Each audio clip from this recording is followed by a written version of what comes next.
married a beggar to ruin my mother's plans, but he wasn't what he seemed. That night, she stormed my wedding, furious, and the man beside me secretly owned half of Scotland.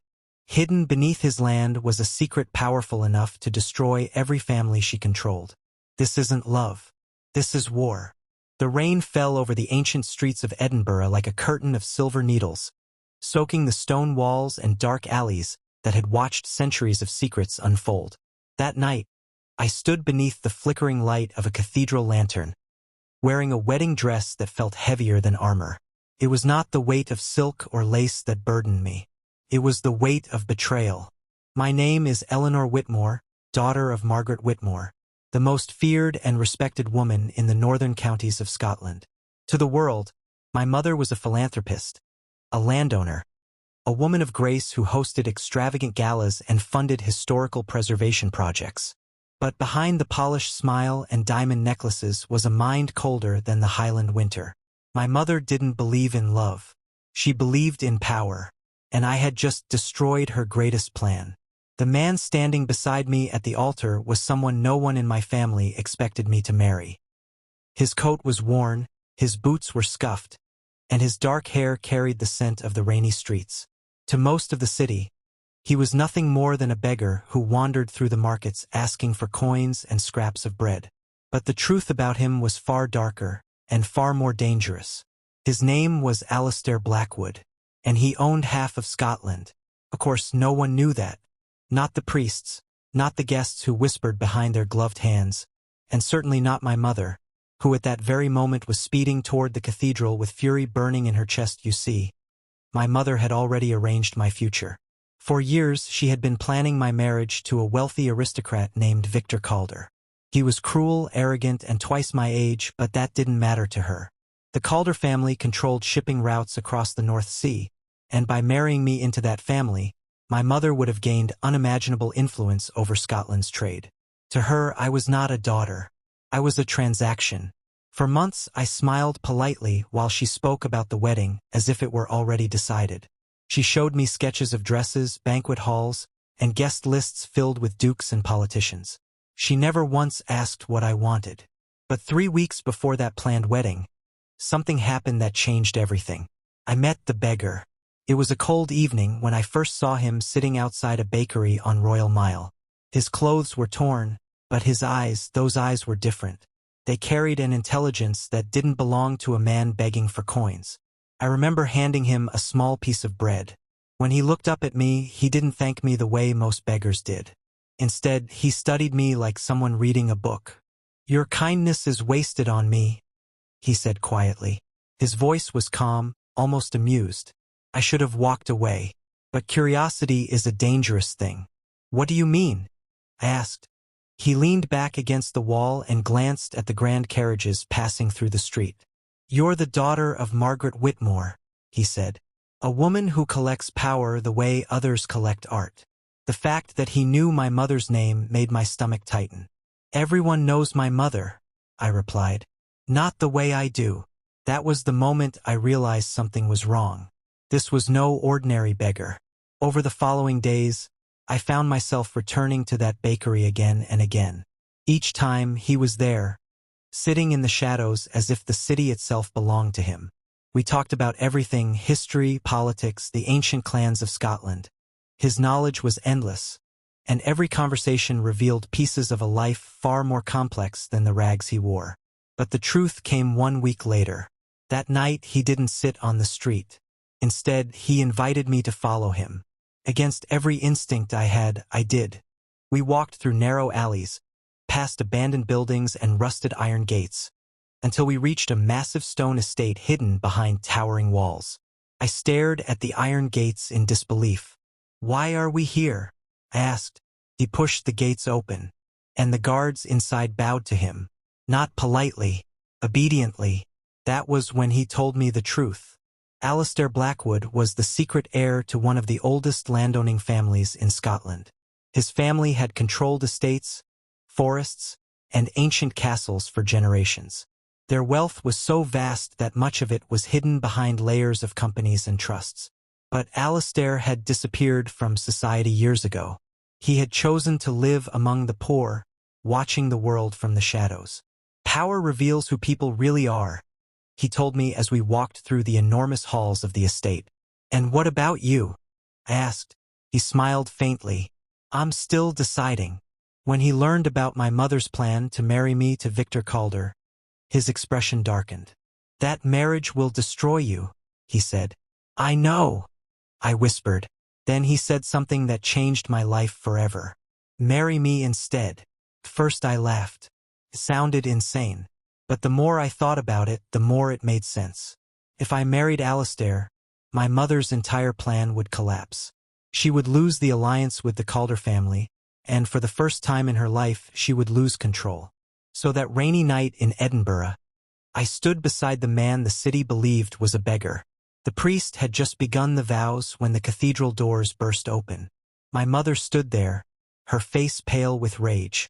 Gasps echoed through the hall as she marched toward the altar like a storm ready to destroy everything in its path. But what she didn't know was that the man she was about to insult was more powerful than anyone she had ever tried to manipulate. And the moment she discovered the truth, the war between my mother and my husband would begin. A war that would uncover secrets buried for centuries.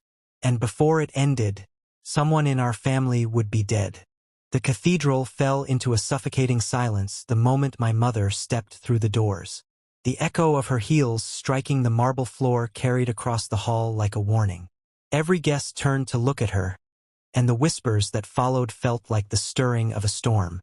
Margaret Whitmore was not a woman who arrived quietly anywhere, but tonight there was something far more dangerous in her presence. Rage. Her eyes locked onto me first. Then they moved to the man standing beside me. For a brief moment, confusion crossed her face. She studied Alistair's worn coat and simple appearance as if trying to understand why her daughter would be standing at the altar with someone who looked like a man from the streets. Eleanor, she said coldly, her voice echoing beneath the high cathedral ceiling. Step away from that man immediately.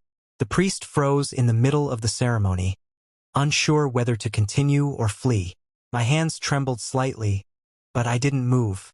This was the moment I had chosen, the moment that would shatter every plan my mother had carefully built over the years. I'm not leaving, I said quietly. The murmurs in the cathedral grew louder. My mother's expression hardened, the way it always did when someone challenged her authority. She walked closer, her elegant black coat flowing behind her like a shadow. Even the wealthy guests sitting in the pews shifted uncomfortably as she passed. You don't understand what you're doing, she said. This wedding will not happen. Her gaze turned to Alistair. And you, she added sharply. Whatever money my foolish daughter promised you, I assure you it won't be worth the consequences. A few guests gasped softly. Everyone assumed the same thing, that I had fallen for some desperate man trying to take advantage of my family's wealth. Alistair didn't react the way most men would have. He didn't argue and he didn't defend himself. Instead, he simply looked at my mother with calm curiosity, as if he had been expecting this confrontation all along. Margaret Whitmore, he said slowly. The way he spoke her name made the room feel colder. You're interfering with a lawful ceremony. My mother laughed quietly, though there was no humor in it. Lawful? She replied. Do you have any idea who you're speaking to? Alistair's lips curved into the faintest smile. Oh, I know exactly who you are. Something in his tone made several people glance at each other nervously. My mother took another step forward, now only a few feet away from the altar. This farce ends now, she said firmly. Eleanor, you will come home with me. Your wedding to Victor Calder is already arranged, and it will take place exactly as planned. Hearing Victor's name sent a wave of anger through me. For years she had controlled every detail of my life, what I studied, who I spoke to, where I traveled. But this was the one thing she could not control anymore. I'm not marrying Victor, I said. The words felt like breaking chains. I'm marrying him. The cathedral filled with shocked whispers. My mother's eyes narrowed slowly as she looked back at Alistair. For the first time, she truly studied him. Who are you? She demanded. Alistair didn't answer immediately. Instead, He reached into the inside pocket of his worn coat and removed a small folded document. The movement seemed simple, but it made the tension in the room tighten like a drawn bow. He handed the paper to the priest. "Perhaps you should read that aloud," he said calmly. The priest hesitated before opening it. His eyes moved across the page, and within seconds his expression changed completely. Confusion turned to disbelief, then to fear. The priest looked up at Alistair with wide eyes before clearing his throat. "This document," he began carefully, "confirms the identity of Lord Alistair Blackwood, legal heir to the Blackwood estates and registered owner of several properties across Scotland." A wave of stunned silence swept through the cathedral. Several guests nearly stood from their seats. The Blackwood name was not just wealthy, it was legendary. Their lands stretched across forests, castles, and entire villages. Rumors had always surrounded the mysterious heir who had vanished years ago, and now he was standing at the altar in a beggar's coat. My mother's face slowly lost its color. For the first time in my life, Margaret Whitmore looked completely unprepared. "You're lying," she whispered. Alistair met her gaze without blinking. "No," he replied softly. Then he added the words that changed everything. "And now, Margaret, your daughter belongs to my family." The war had begun, and deep down, I knew my mother would never forgive me for starting it. The silence that followed the priest's announcement felt heavier than stone. Every person in the cathedral seemed frozen in disbelief. The name Blackwood carried a history that most people only whispered about. Ancient lands, hidden fortunes, and a family that had remained powerful for centuries without ever needing the attention of society. No one had expected the mysterious heir of such a legacy to appear in torn clothes at a wedding meant to humiliate a powerful woman. But the most shocking sight in the room was my mother. Margaret Whitmore had built her reputation on control. She never entered a room without knowing exactly how every conversation would unfold. Yet at that moment, standing beneath the cathedral lights, her confidence cracked for the first time in front of witnesses. Her eyes remained fixed on Alistair. "You expect me to believe this ridiculous story?" she said quietly, though the anger behind her voice trembled like thunder waiting to strike. "A beggar claiming to own half the country." Alistair didn't raise his voice. He didn't argue. Instead, he simply looked toward the cathedral entrance. As if on cue, two men stepped inside. They wore dark suits and carried the quiet authority of men accustomed to working for powerful families. One of them approached the altar and handed a leather folder to the priest. The other stood silently beside Alistair. The priest opened the folder with shaking hands. Inside were official seals, property documents, and signatures that carried the weight of centuries-old ownership. Gasps spread through the room again. The truth was undeniable. Alistair Blackwood was exactly who he claimed to be. My mother slowly straightened her posture, forcing her expression back into the cold composure she was known for. But I could see the calculation happening behind her eyes. She was already searching for a way to regain control of the situation. "So," she said calmly, turning her gaze toward me, "you think this changes anything?" I didn't answer. Instead, I reached for Alistair's hand. The priest cleared his throat nervously. Should the ceremony continue? My mother's glare could have frozen fire, but she said nothing, and so the vows resumed. The words felt distant, like echoes drifting through a storm. When the priest finally declared us husband and wife, a quiet ripple moved through the guests. Some watched with fascination, others with fear. Everyone understood that this marriage was not simply a romantic rebellion. It was a declaration of war. My mother left the cathedral before the ceremony ended. She didn't shout or cause a scene the way many expected. Instead, she walked out with slow, deliberate steps, her silence far more threatening than anger. That silence followed me long after the wedding ended. Later that night, I stood on the balcony of the Blackwood estate, staring across the endless forests surrounding the property. The wind carried the scent of rain and old stone, and somewhere in the distance an owl called through the darkness. It was difficult to believe that only hours earlier I had lived under my mother's control. Now I was standing inside a mansion older than most cities. Alistair joined me quietly, resting his arms against the balcony railing. "You're thinking about her," he said. It wasn't a question. "She won't let this go?" I replied softly. "No," he agreed. "She won't." The way he said it carried a certainty that made my chest tighten. "Then why marry me?" I asked. "You knew what this would cause." He looked out toward the dark forest stretching beyond the estate walls. "For years your mother has been expanding her influence," he said slowly. "Buying land, manipulating businesses, controlling politicians.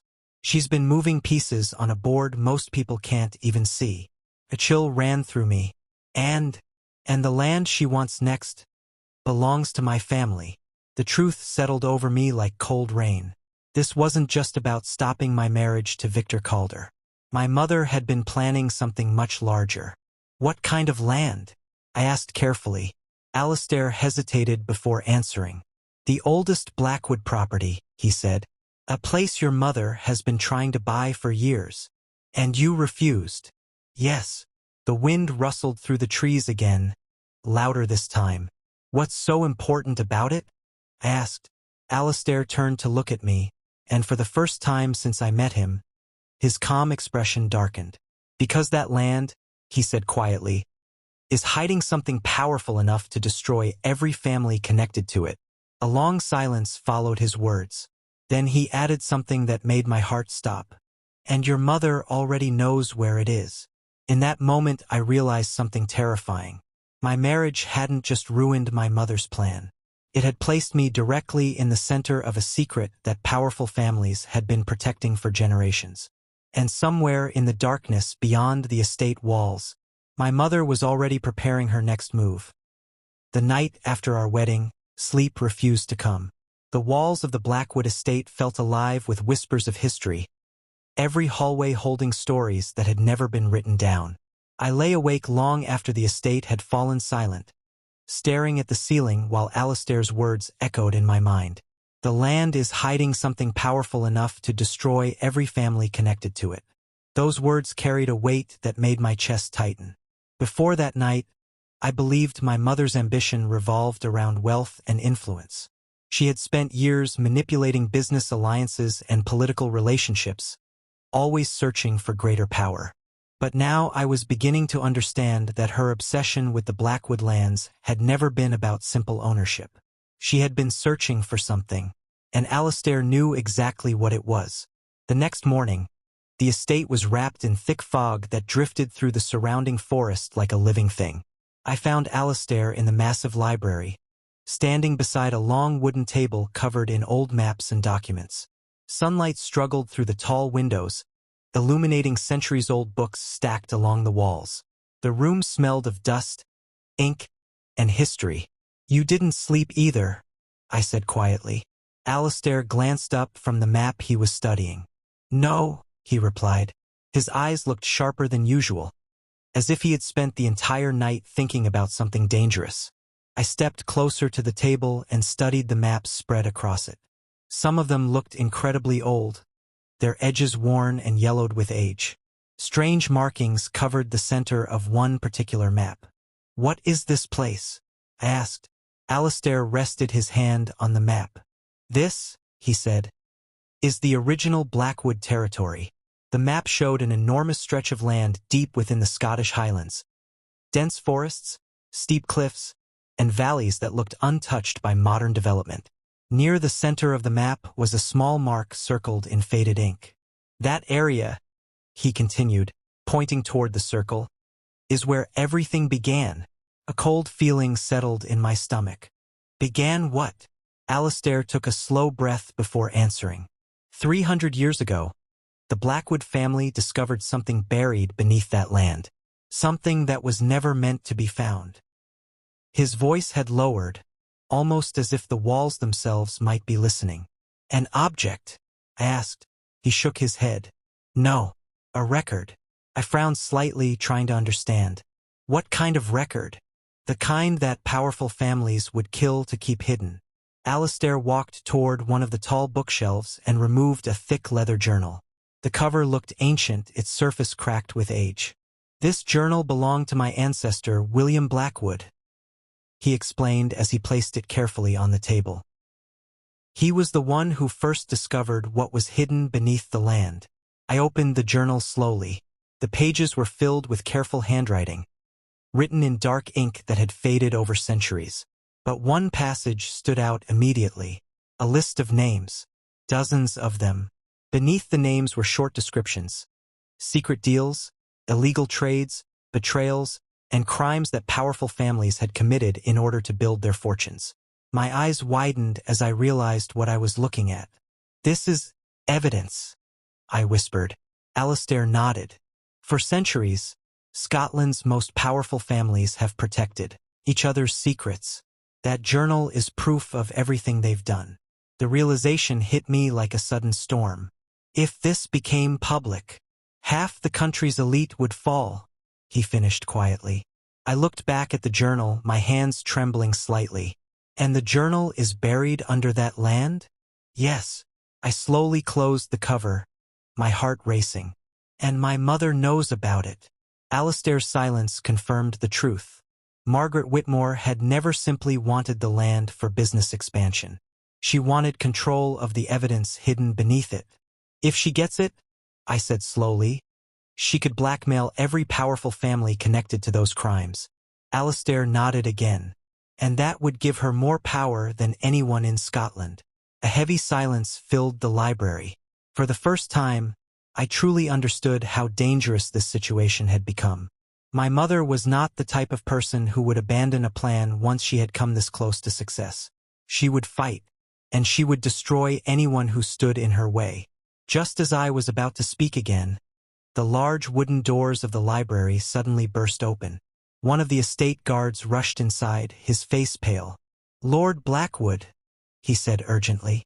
Alistair turned toward him. "What is it?" The guard hesitated for a moment before answering. "Someone broke through the eastern gates during the night." My heart skipped. "Who?" I asked. The guard swallowed nervously. "They left a message carved into the stone outside the estate wall." Alistair's expression hardened. "What message?" The guard looked directly at me. "It says, 'Tell Margaret Whitmore the land will belong to her soon.'" A chill ran through my entire body. My mother hadn't just accepted the challenge. She had already started the war. The message carved into the stone wall did not disappear with the morning light. Even after the guards cleaned the gates and tried to erase the words, the meaning behind them lingered like a shadow over the Blackwood estate. My mother had made something very clear. She was no longer working from the distance. She had moved close enough to send a warning. And when Margaret Whitmore sent a warning, it was never empty. That evening the estate felt tense in a way I had never experienced before. Guards were stationed across the property, watching the forest and the long road that led to the iron gates. The staff moved quietly through the halls, their voices lowered as if they feared the walls themselves might repeat what they heard. I stood beside the large window in the library, staring into the dark forest stretching beyond the estate. Somewhere beyond those trees was the land my mother wanted so desperately, the place hiding the journal that could expose centuries of secrets. And somewhere in that darkness, she was preparing her next move. Alistair stood across the room studying the old maps again. The candlelight flickered over the table, casting long shadows across the ancient papers. "She's closer than I expected," he said finally. I turned toward him. "Do you think she's already near the Highlands?" "It wouldn't surprise me. My mother never waited for opportunities. She created them. If she finds the journal first," I began. Alistair finished the sentence without looking up. "Then she'll control every powerful family connected to those crimes." The thought made my stomach tighten. For years I had known my mother was ruthless, but this was something much darker than ambition. This was domination. If she gained the secrets hidden beneath the land, she wouldn't just control Scotland's elite families. She would own them. A sudden knock broke the silence. One of the estate guards entered the library again, carrying a sealed envelope. "This arrived at the front gate an hour ago," he said carefully. Alistair frowned slightly. "Who delivered it?" "No one saw. It was simply left there." The guard placed the envelope on the table and stepped back. Something about it made my heart pound faster. The paper was thick and elegant, sealed with dark wax that carried a familiar symbol. I recognized it immediately. My mother's crest. Alistair opened the envelope slowly. Inside was a single sheet of paper with only a few lines written across it. He read it silently for a moment before handing it to me. The message was short, but every word felt like ice. My dear Eleanor, you've always been impulsive, but I never imagined you would go this far. Marrying Alistair Blackwood was certainly unexpected. However, you've only delayed the inevitable. The land will be mine, just as everything else always has been. If you truly wish to protect your husband, I suggest you convince him to sell the property before things become unpleasant. You know, I always finish what I start. Mother. My hands trembled slightly as I lowered the letter. She's threatening us, I whispered. Alistair's expression remained calm, but there was steel behind his eyes now. No, he said quietly. This isn't a threat. He folded the letter and placed it back on the table. It's a promise. The wind outside suddenly grew stronger, rattling the tall windows of the library. For a moment it sounded almost like distant thunder rolling across the mountains. I stared at the map again, focusing on the small circled mark in the center of the highlands. The place where the journal was buried. The place where this war would eventually lead. What do we do now? I asked. Alistair looked at the map for a long moment before answering. We go there first. A chill ran down my spine. You mean, tonight? He nodded slowly.